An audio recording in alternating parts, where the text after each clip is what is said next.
Greetings. Today, the thesis of Partnership Deja Vu and Operation Y, the view of the Soviet Union through the eyes of Operation Y and Shurik's other adventures, will be presented by me and talked about through 5 chapters of introduction, literature review, methodology, application, and discussion. Moving right along to the introduction section,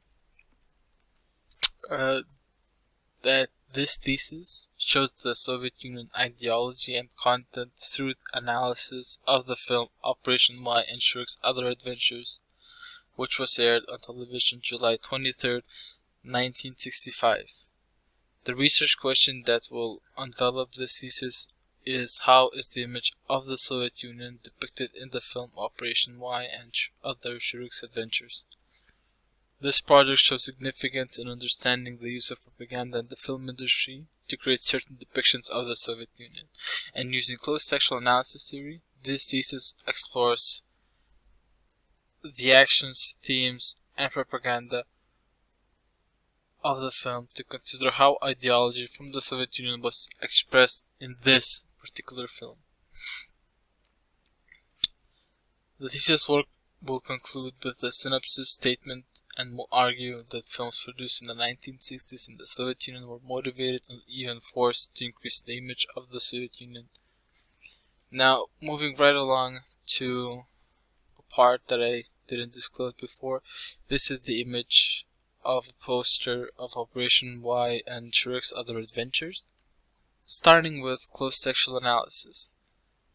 Starting with Tom Brown, who wrote Spectacle and Value in Classical Hollywood Cinema, which discusses and studies the Hollywood cinema's commercial aspects and the understandings of the mainstream cinema as a commercial form of art. This issue is revealed and later on discussed by using textual analysis theory that looks more in depth of the issue, and according to the closed textual analysis theory, it helps a research question by the in-depth view of the Soviet Union through the eyes of the film. The next part being of the literature review is the historical significance of films in the USSR.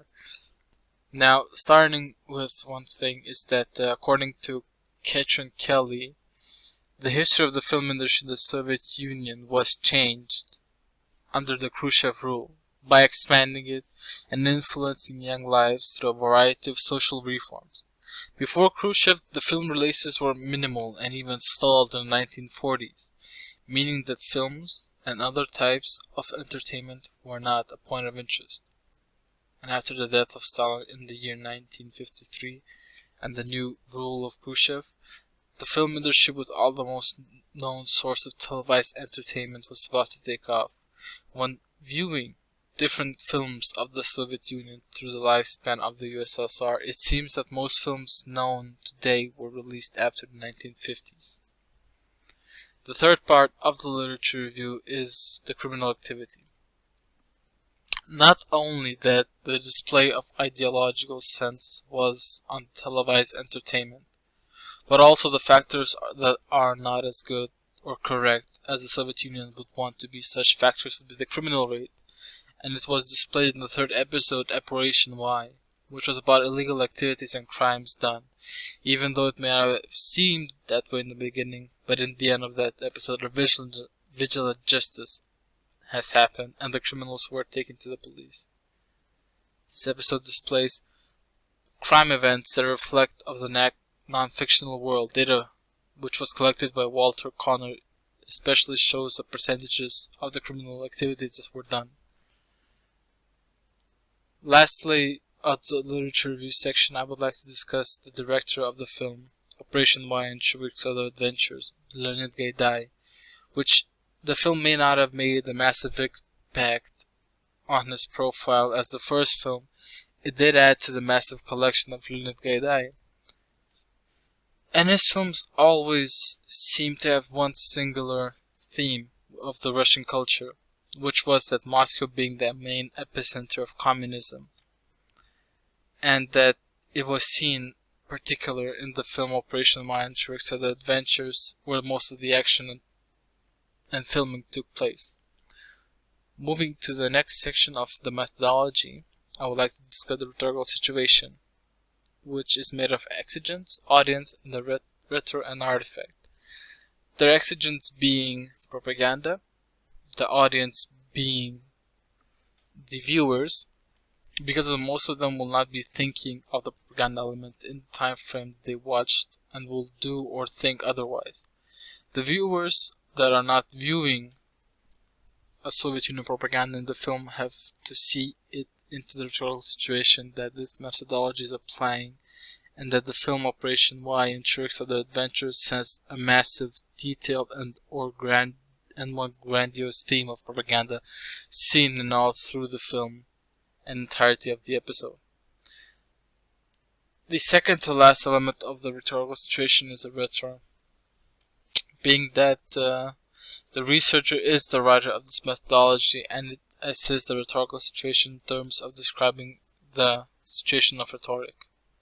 Now, lastly, being the artifact, which, according to Sage article published by Mascarenas, is a rhetorical artifact, which is a collection of symbols that is meaningful in a culture.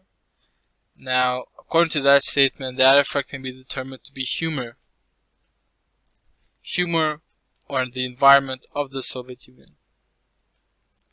Moving right along to the application, I have 3 themes set to the accordance of each 3 episodes. The first episodes being the work is fun, and that the theory used to analyze the film and resources found of the analysis, which could improve moral and satisfaction of life in the Soviet Union, especially since working is fun.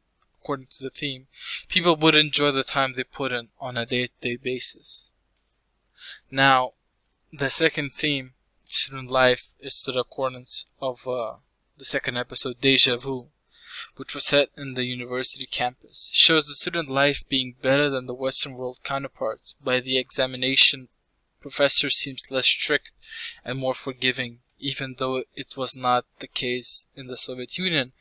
And even according to the UNESCO publication of higher education in the USSR, which states that rapid growth in all sectors of work, mostly humanitarian and industrial, there was an increase of students flooding to the massive cities and populating them. And this episode perfectly resembles how many people are in the city, especially students trying to pass an exam.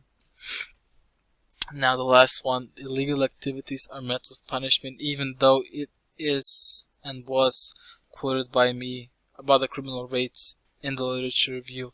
I would like to say that before the 1990s there were no actual statistics published by the USSR of crime, punishment, or any kind of prison related statistics. Noting that it does mean that understanding the actual crime rate and why and how the episode exists can only be subjective. Meaning that it's not based on any statistics due to the missing numbers before the late 1990s. Moving right along to the last section of the conclusion. Since films were used to propagandize the ideology of the Soviet Union and still not containing a wider reach and being less produced, the government, and with the help of Khrushchev, TV sets were becoming mainstream, and the ability to purchase them, at least for groups and community watching, and with that reason, since the numbers of people were growing in cities of the younger generation, the government propaganda tools, campaigns, and posters were having a lesser effect on them and more difficult to reach the bigger population part. That is why the government developed a part of itself as a committee of filmmakers to judge and edit and insert propaganda information. And so due to the era of the filmmaking, there is little to no academic sources in English. Therefore, the use of non-primary sources were applied. The non-primary sources will be used to get more information about the filming. This is a note that even though some sources were discovered to be primary, such as crime statistics, they were mostly foreign and non-native Russian. Thank you for listening and have a nice day.